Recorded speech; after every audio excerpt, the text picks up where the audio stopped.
Hello बच्चों, कैसे हैं भाई आप लोग। केमिस्ट्री कैसी चल रही है आप लोगों की। लास्ट क्लास का पॉइंट आपको याद दिला देते हैं। एटॉमिक स्ट्रक्चर में मैंने मैग्नेटिक क्वांटम नंबर पूरी तरह से एक्सप्लेन कर दिया, उसके क्वेश्चन बतला दिए कि कैसे आएंगे। अब आज की क्लास में हम पढ़ने जा रहे हैं स्पिन क्वांटम नंबर।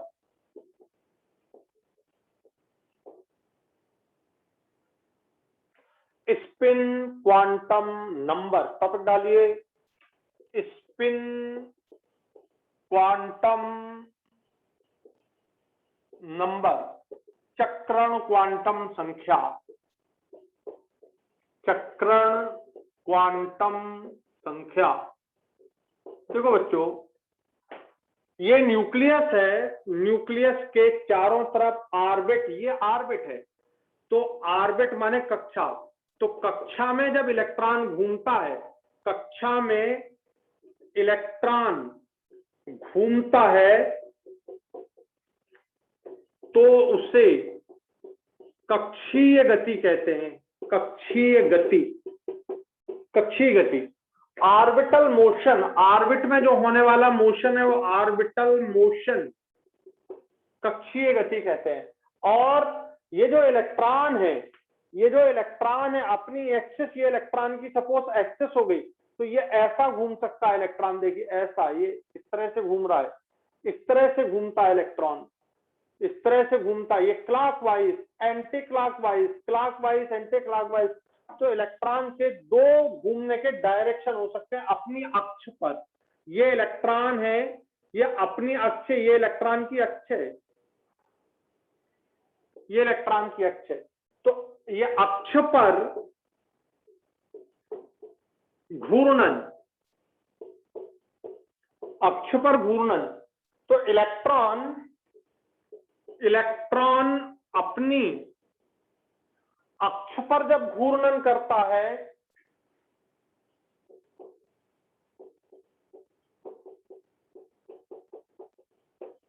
तो उसे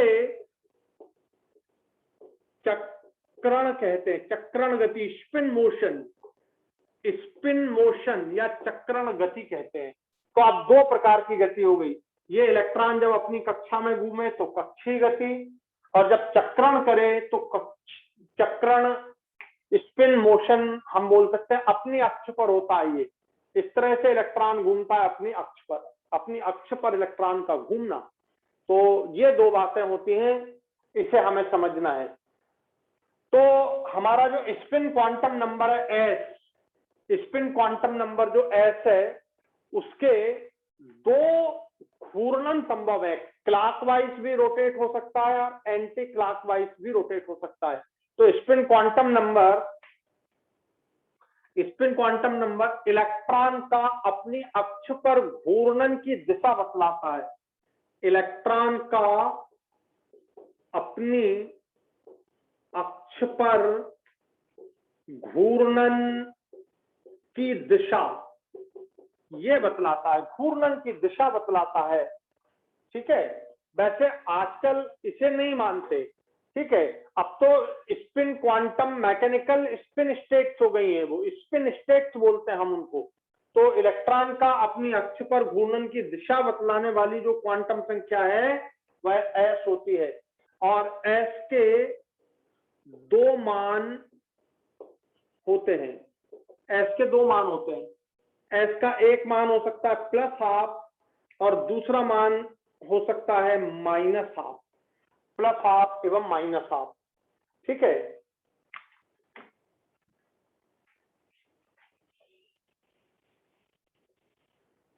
तो जब इलेक्ट्रॉन का प्लस हाफ एवं माइनस हाफ मान हो सकता है, ध्यान देना, अर्थात एक बतला रहा है क्लॉकवाइज तो दूसरी बतला रहा है एंटी क्लॉकवाइज। यदि एक ने क्लॉकवाइज बतलाया तो दूसरा एंटी क्लॉकवाइज, इस तरह से बतलाया जाएगा। एक का चक्रण यदि प्लस हाफ हो गया तो दूसरे का माइनस हाफ होगा, एक का प्लस हाफ तो दूसरे का माइनस हाफ चक्रण होता है। तो इस तरह से यह चक्रण क्वांटम संख्या होती है, आप लिख लें।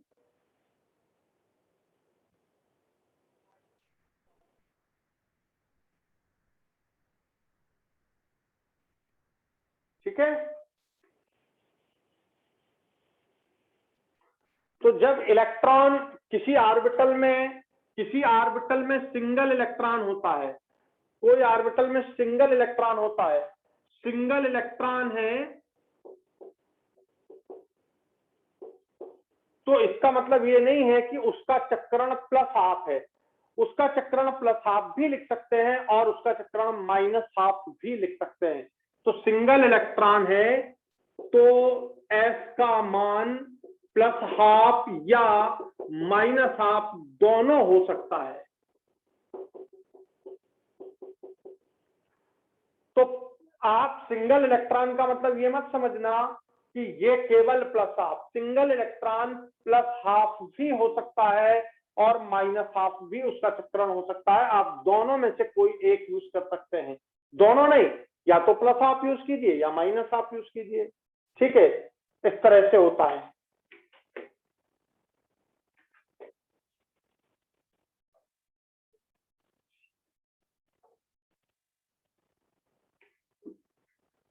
तो ये प्लस हाफ एवं माइनस हाफ इलेक्ट्रॉन के दो स्पिन स्टेट्स हैं, इलेक्ट्रॉन के दो mechanical spin states, plus half एवं माइनस हाफ इलेक्ट्रॉन के दो मैकेनिकल स्पिन स्टेट्स होते हैं, दो मैकेनिकल स्पिन स्टेट्स होते हैं जो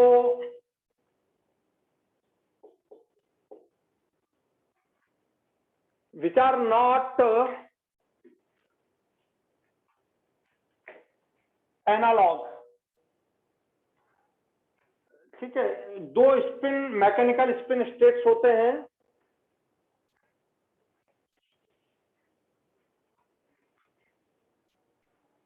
इसका मतलब क्या होता है कि यदि कोई दो इलेक्ट्रॉन है, यदि कोई दो इलेक्ट्रॉन, इसका मतलब समझा रहा हूं, दो मैकेनिकल स्पिन स्टेट, यदि कोई दो इलेक्ट्रॉन है तो यदि आपने इसका चक्रण प्लस हाफ दिया तो इसका माइनस हाफ होगा, और यदि पहले वाले का माइनस हाफ दिया तो दूसरे वाले का प्लस हाफ होगा, ये मतलब होता उसका, समझ गए। तो यदि ये प्लस हाफ है तो ये माइनस हाफ है, यदि ये माइनस हाफ है तो ये प्लस हाफ है। ऐसा नहीं कहोगे कि ये प्लस हाफ है और ये माइनस हाफ है, ऐसा नहीं, यदि ये प्लस हाफ है तो ये माइनस हाफ है और यदि ये माइनस हाफ है तो ये प्लस हाफ है, ऐसा हम बोलेंगे, ठीक है। तो ये दो मैकेनिकल स्पिन स्टेट्स हैं, दो मैकेनिकल स्पिन स्टेट्स होते हैं।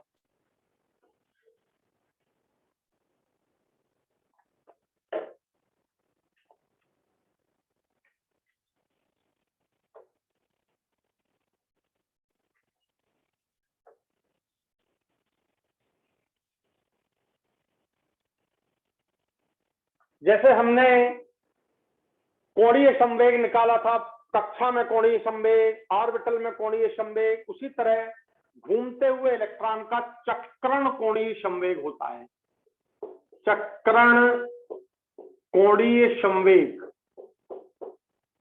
चक्रण कोणीय संवेग, ये mvr इक्वल टू आप लिख सकते हैं under root of s plus 1 into h upon 2 और इस तरह से हम इसका कोणीय संवेग व्यक्त करते हैं, under root of s plus 1 into h upon 2 ये चक्रण कोणीय संवेग होता है। तो ध्यान दें इसको।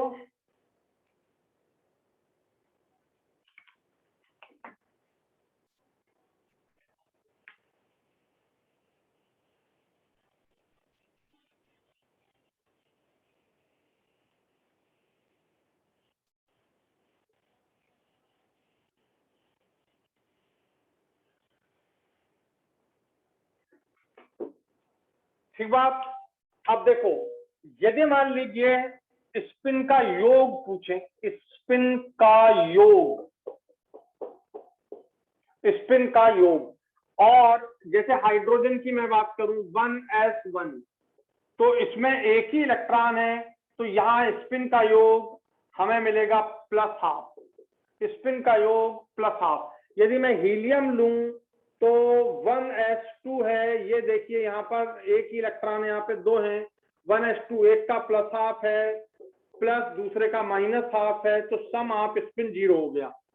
तो जब अयुग्मित इलेक्ट्रॉन होते हैं तो हमें सम ऑफ स्पिन मिल सकता है, लेकिन जब युग्मित इलेक्ट्रॉन सारे इलेक्ट्रॉन का युग्मन हो तो हमें सम ऑफ स्पिन हमेशा 0 मिलेगा। आया समझ में पॉइंट आपको?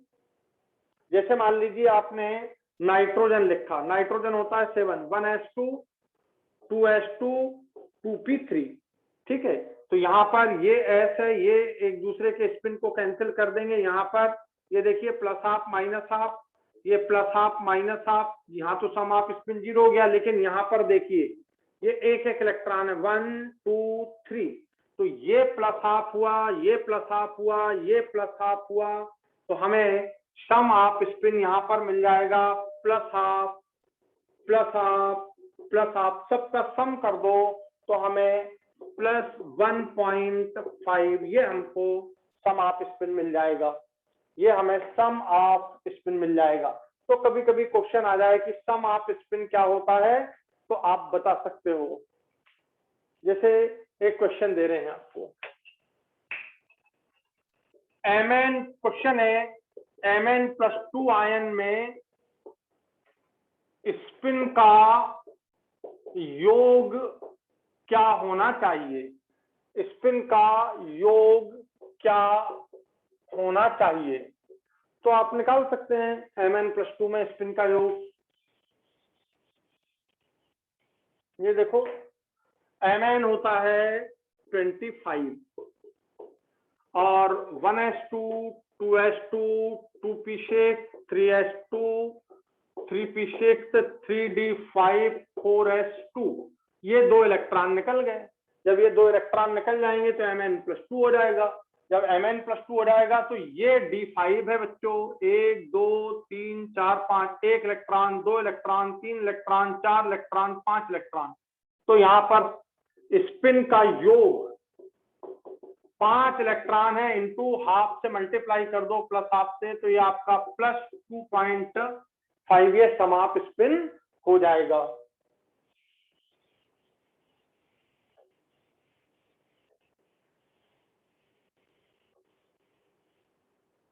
समझ आ गया? इस तरह हमें सम ऑफ स्पिन हम कैलकुलेट कर सकते हैं।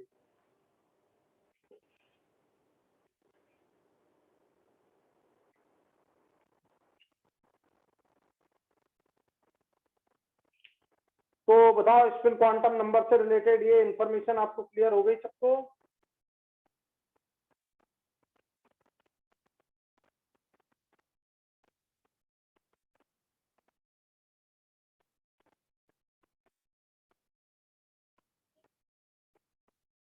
अब आती है चुंबकीय गुण। उसमें जब इलेक्ट्रॉन युग्मित होते हैं, जब सभी इलेक्ट्रॉन युग्मित हो तो सम ऑफ स्पिन 0 आएगा और उसका चुंबकीय आघूर्ण 0 हो जाएगा और वो अनुचुंबकीय होने की बजाय प्रतिचुंबकीय हो जाएगा। तो चुंबकीय गुण में थोड़ा सा लिख देता हूं, चुंबकीय गुण।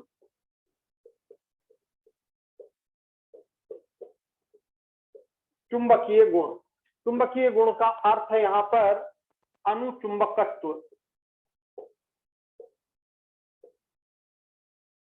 अनुचुंबकत्व, पैरामैग्नेटिज्म। पैरामैग्नेटिज्म मतलब जब परमाणु या आयन में अयुग्मित इलेक्ट्रॉन होते हैं, अयुग्मित इलेक्ट्रॉन होते हैं,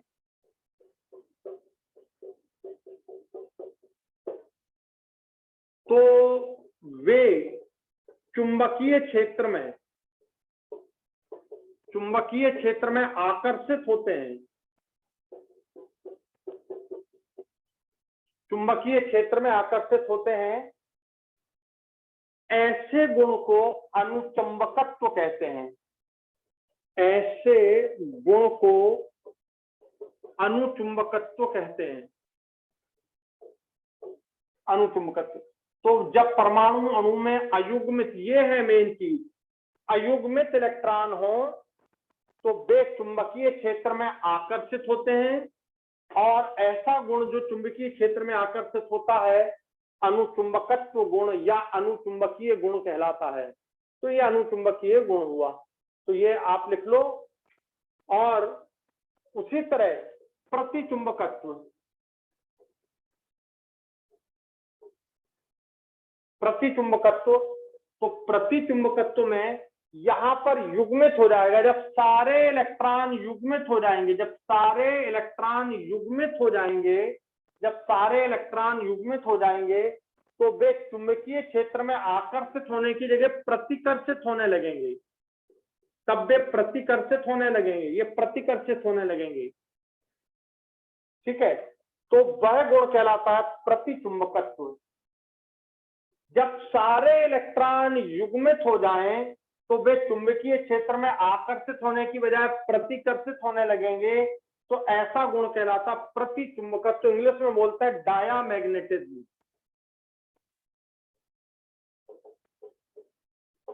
डायामैग्नेटिज्म, तो ये प्रतिचुंबकीय गुण कहलाता है। बोलो अनुचुंबकत्व कब होगा? जब अयुग्मित इलेक्ट्रॉन हो। प्रतिचुंबकत्व कब होगा? जब सारे इलेक्ट्रॉन युग्मित हो जाए, माने कोई अयुग्मित इलेक्ट्रॉन ना बचे, तो वो प्रतिचुंबकत्व हो जाएगा। हुआ क्लियर?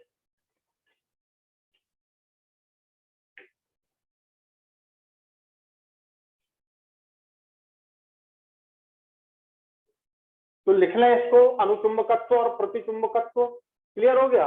अब देखो,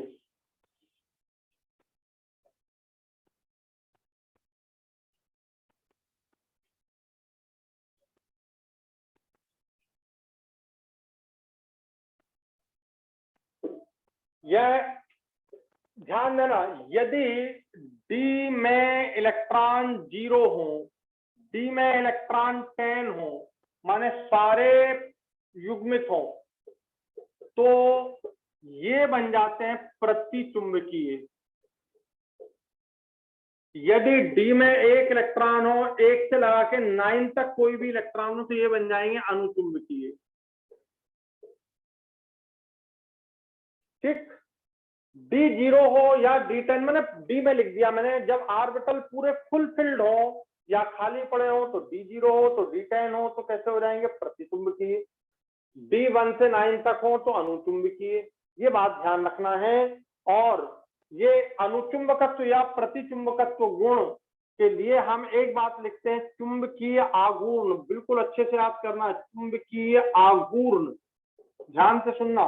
चुंबकीय आघूर्ण म्यू इक्वल टू होता है √n+2bm। ठीक है, चुंबकीय आघूर्ण म्यू इक्वल टू होता है √n+2bm। बोर मैग्नेटॉन, जरा सोचो, यहां पर ये पहले फार्मूला लिख लो, ये फार्मूला लिख लो। तो यहां पर जब आप म्यू देखोगे प्रतिचुंबकीय में, तो म्यू का मान 0 आएगा। इसे कई लोग म्यू एस लिख देते हैं आगे, एस, एस का मतलब स्पिन चुंबकीय आघूर्ण। इसको आप और अच्छे से लिख सकते हो, तो स्पिन चुंबकीय आघूर्ण। तो म्यू एस ये 0 होता है, और ये म्यू पॉजिटिव होता है, कोई मान होता है, कोई मान। जब म्यू का मान 0 हो जाए, एन का वैल्यू 0, एन का मतलब मैं लिख देता हूं अयुग्मित इलेक्ट्रॉनों की संख्या। अयुग्मित, ये है मेन बात, अयुग्मित इलेक्ट्रॉनों की संख्या। अयुग्मित इलेक्ट्रॉनों की संख्या n का वैल्यू 0, तो प्रतिचुंबकीय हो जाएगा, और इसके लिए म्यू का मान 0 हो जाएगा। और यदि n का वैल्यू 1 2 3 4 5 कुछ भी हो, तो अनुचुंबकीय हो जाएगा, उसका मान पॉजिटिव आएगा। अपन करके देखते हैं, बार लिख लो एक बार।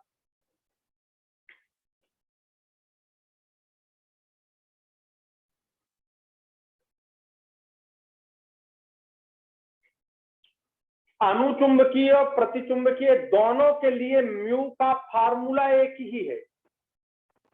इसमें सारे इलेक्ट्रॉन युग्मित है, n का मान 0 हो जाएगा, और इसमें अयुग्मित है तो n का मान 1 2 3 4 कुछ भी हो सकता है।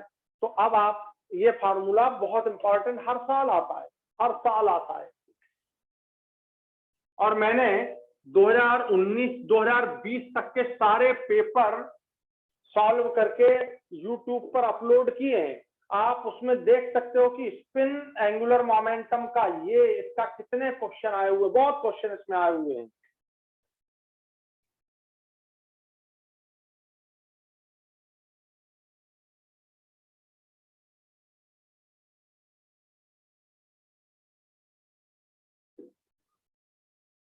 तो हम यदि मान लीजिए मैं लेता हूं, सपोज, ध्यान देना बच्चों, आपने सपोज ले लिया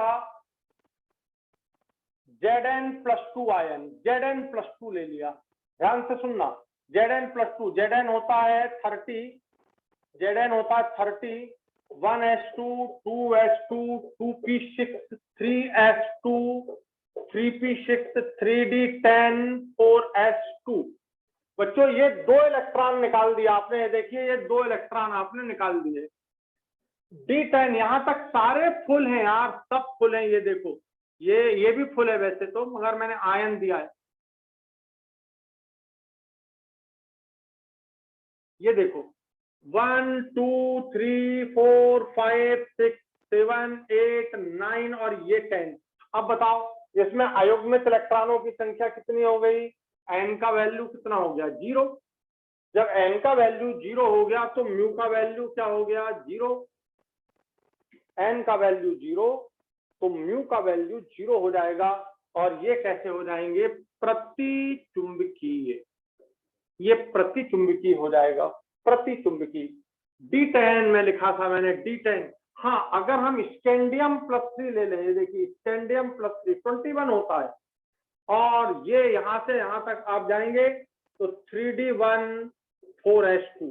तो बच्चों स्कैंडियम+3 बनाना है आपको, स्कैंडियम+3 बनाना है तो आप 2 इलेक्ट्रॉन यहां से निकालेंगे और 1 इलेक्ट्रॉन यहां से निकालेंगे, तो यहाँ क्या बचेगा? D0। ये आपका स्कैंडियम है और स्कैंडियम+3 बनाना है आपको, तो ये 3 इलेक्ट्रॉन निकाल दिए, क्या आ गया? D0। और D0 मतलब यहाँ पर n का वैल्यू 0 हो गया तो म्यू का वैल्यू 0 हो जाएगा।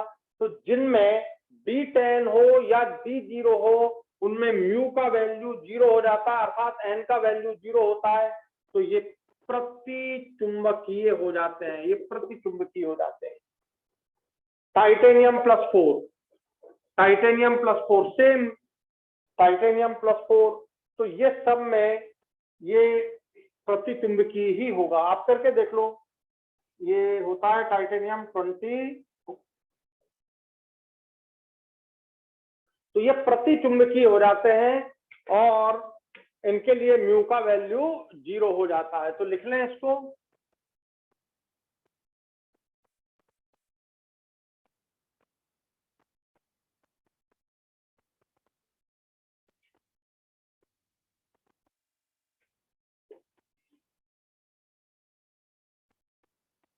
अब देखो अगर आपने ये टाइटेनियम+3 लिया होता, पहले टाइटेनियम लिखता हूं मैं, 24 तो 22, टाइटेनियम 22, ये होता है 3d1 4s2।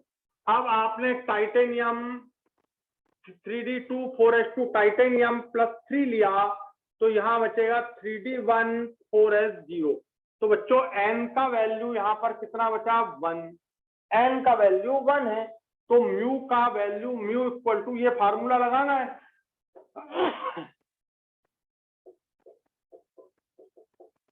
बताओ म्यू का वैल्यू 1, 1+2, 2 और ये आ गया 1.73 का अंडर रूट, ठीक है, ये 2 का अंडर रूट,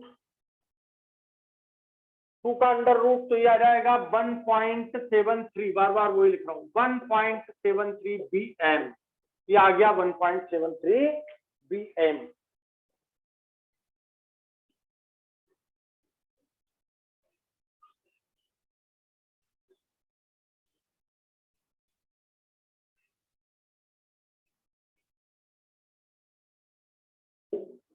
तो यहाँ अनपेयर्ड इलेक्ट्रॉन 1 है, ये अनपेयर्ड इलेक्ट्रॉन 1 है। जब अनपेयर्ड इलेक्ट्रॉन 1 हो तो म्यू का वैल्यू 1.3 आता है, 1 पॉइंट समथिंग, 1.73। एन का वैल्यू 1, तो ये 1 पॉइंट समथिंग आ गया। चलिए ये पहला हो गया। जैसे आपने अगर मान लीजिए कॉपर प्लस लिया होता, कॉपर प्लस, ध्यान दीजिए, पहले कॉपर लिख लो, कॉपर 29 3D10 4S1, ठीक है। अगर आपने कॉपर प्लस लिया होता तो ये 3D10 होता 4S0, ये एक इलेक्ट्रॉन निकल जाता। यहाँ n का वैल्यू 0 होता तो म्यू का वैल्यू 0 होता, ये प्रतिचुंबकीय हो जाता। ये अनुचुंबकीय है, ये प्रतिचुंबकीय हो जाता। ये अगर आप कॉपर +2 लेते तो 3D9 बचता, ये एक इलेक्ट्रॉन और यहां से निकल जाएगा, एक इलेक्ट्रॉन और यहां से निकल जाएगा 3D9।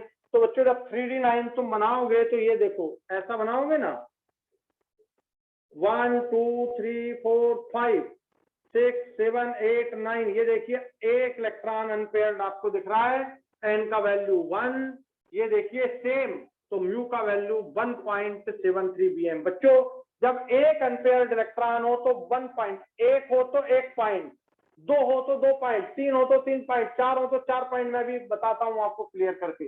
तो ये आपका 0, ये प्रतिचुंबकीय है, तो ये अनुचुंबकीय बन जाएगा, ये अनुचुंबकीय बन जाएगा।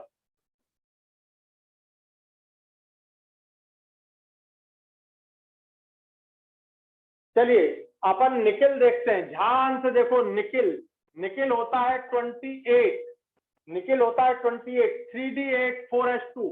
निकिल से +2 आयन बनाना है आपको, निकिल से +2 आयन बनाना है। तो कितने इलेक्ट्रॉन निकल जाएंगे, ये 2 इलेक्ट्रॉन निकल गए, तो यहाँ पर D8 बचा। बच्चों जब D8 बचेगा तो इसका इलेक्ट्रॉनिक कॉन्फ़िगरेशन देख लीजिए, 1 2 3 4 5 6 7 8, ये देखिए n का वैल्यू आपको कितना दिख रहा है, यहाँ पर n का वैल्यू आपको 2 दिख रहा है, ये n का वैल्यू 2 है। देखिए अनपेयर्ड इलेक्ट्रॉन 2 है, जब अनपेयर्ड इलेक्ट्रॉन 2 होंगे तो यहाँ पर n का वैल्यू 2, 2 + 2 कितना हो गया, बोलो, √8। √8 का जब वैल्यू आप निकालोगे तो 2.84 bm आ जाएगा, 2.84 bm, ठीक है। तो जब n का वैल्यू 2 हो, देखिए अनपेयर्ड इलेक्ट्रॉन 2 है, अनपेयर्ड इलेक्ट्रॉन 2, तो म्यू का वैल्यू कितना आया, 2.84 bm, बहुत इंपॉर्टेंट है, ठीक है। और अगर मान लीजिए मैंने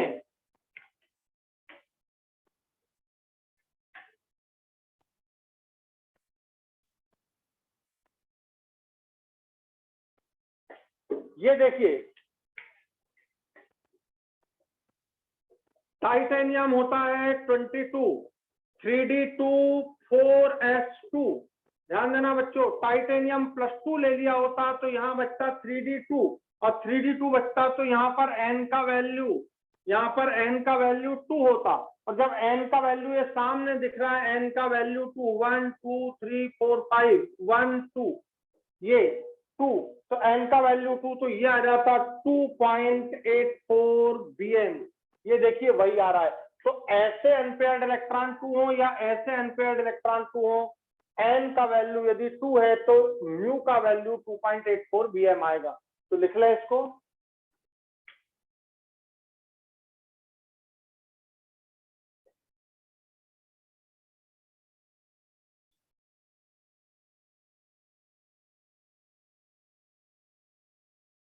चलिए अब अगर अपन निकिल +3 कर दें, देखिए इधर ध्यान से, निकिल +3 कर दिया आपने तो यहाँ D7 बचेगा, और जब D7, 2 यहाँ से 1 यहाँ से जाएंगे तो D7 बचेगा। तो ये देखिए एक unpaired electron, 2 unpaired electron, 3 unpaired electron, आपके पास अब n का वैल्यू आपको दिखाई दे रहा है 3, ये n का वैल्यू 3, आप यहाँ पर 3 रख दीजिए, ये 3 रख दिया, ये 3 रख दिया, बताइए 15 अंडर रूट म्यू का वैल्यू √15 आया।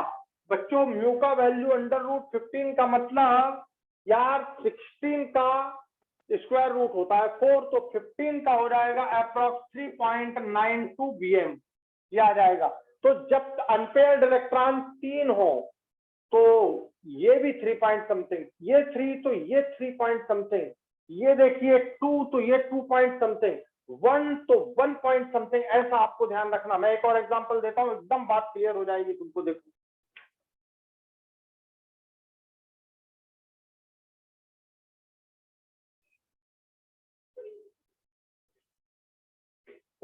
यदि आपने mn लिया होता, जो भी नंबर हो, यदि आप mn लेते हैं 25, तो mn होता है 3d54s2।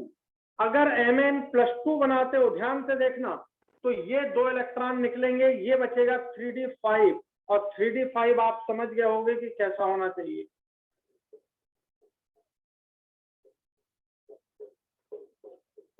ये देखिए n का वैल्यू 5, और जब n का वैल्यू 5, तो इसमें वैल्यू रखिए mu equal to √5 + 2 equal to √35।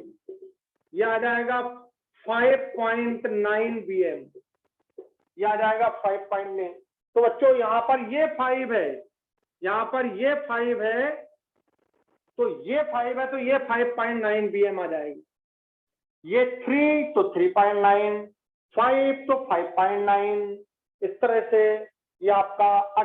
और देखिए mn+3 कर दिया, यदि mn+3 कर देंगे तो ये 3d4 4s0 हो जाएगा। ये देखिए ये 4s0 +2 में, ये +3 में एक और इलेक्ट्रॉन निकल जाएगा। तो बच्चों जब d4 हो जाएगा तो n का वैल्यू 4 हो जाएगा, n का वैल्यू 4 हो जाएगा, तो आप रखिए 4 + 2 इक्वल टू, ये आ जाएगा 4.9 bm। तो बच्चों एन अनपेयर्ड इलेक्ट्रॉन 4 हो तो ये देखिए 4.9, 5 हो तो 5.9, 3 हो तो 3.9, और 0 हो तो म्यू का वैल्यू 0 हो जाता है।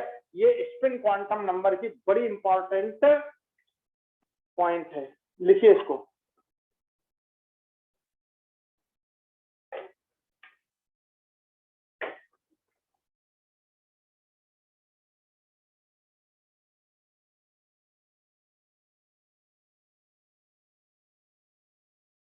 तो मुझे लगता है इसमें किसी को कोई भी प्रॉब्लम नहीं है, एकदम पूरे पॉइंट्स आपको क्लियर हो गए होंगे।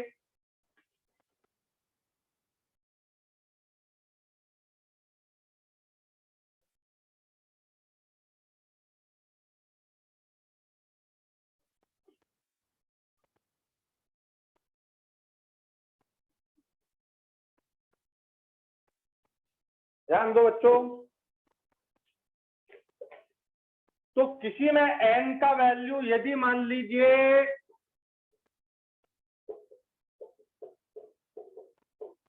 यदि n का वैल्यू 0 है तो म्यू का वैल्यू 0 है, n का वैल्यू 1 है तो म्यू का वैल्यू 1 पॉइंट समथिंग है, n का वैल्यू 2 है तो म्यू का वैल्यू 2 पॉइंट समथिंग है, n का वैल्यू 3 है तो म्यू का वैल्यू 3 पॉइंट समथिंग है, n का वैल्यू 4 हो तो म्यू का वैल्यू 4.90 समथिंग है, 4 पॉइंट समथिंग है, और n का वैल्यू 5 हो तो म्यू का वैल्यू 5.9 समथिंग है। यहाँ देखो ये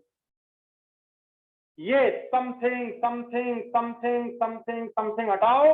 अब उल्टा क्वेश्चन आ जाए, आपसे कोई क्वेश्चन पूछे कि किसी में म्यू का वैल्यू 5.9 हो तो उसमें अनपेयर्ड इलेक्ट्रॉन कितने होंगे, तो ये लगाने की जरूरत नहीं।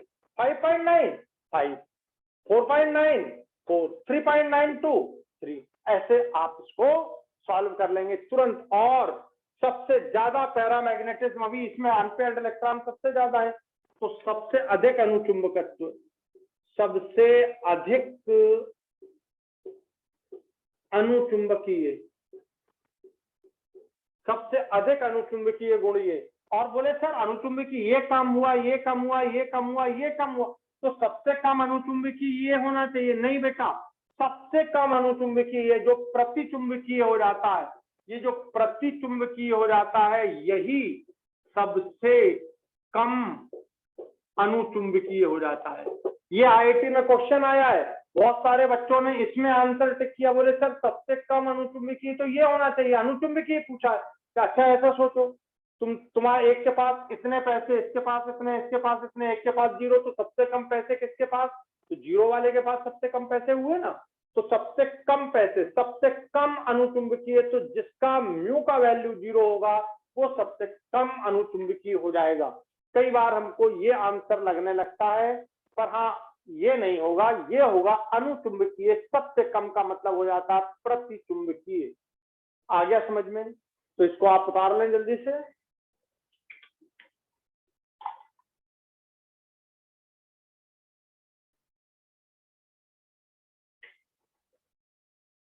बताओ आज की क्लास आपको सबको अच्छे तरीके से समझ में आ गई है? चलिए रखते हैं, आप इसे अच्छे से बिल्कुल सॉल्व कर लो। स्पिन क्वांटम नंबर पर एक सिंपल सा क्वेश्चन जरूर आता है और म्यू पर सबसे ज्यादा क्वेश्चन पूछे गए। आप पिछले साल के पेपर उठाना, इजी है, बहुत इजी है, बट क्वेश्चन बहुत सारे पूछे जाते हैं। और आज की क्लास यहीं पे समाप्त करते हैं। Thank you very much. जय हिंद, जय भारत।